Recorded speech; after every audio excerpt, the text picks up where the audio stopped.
কবিগুরু রবীন্দ্রনাথ ঠাকুরের লেখা কবিতা আকাশ প্রদীপ।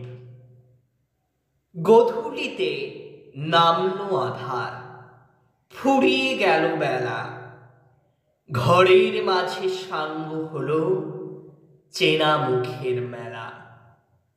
দূরে তাকাই লক্ষ্য হারা, নয়ন ছল ছল, এবার তবে ঘরের প্রদীপ বাইরে নিয়ে চলো। মিলন রাতে সাক্ষী ছিল যারা, আজও চলে আকাশে সেই তারা।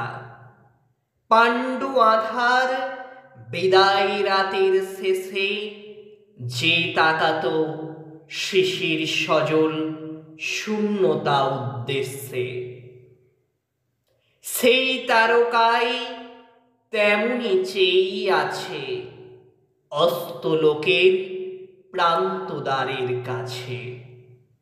অকারণে তাই এ প্রদীপ জ্বালাই আকাশ পানে, যেখান হতে স্বপ্ন নামে প্রাণে।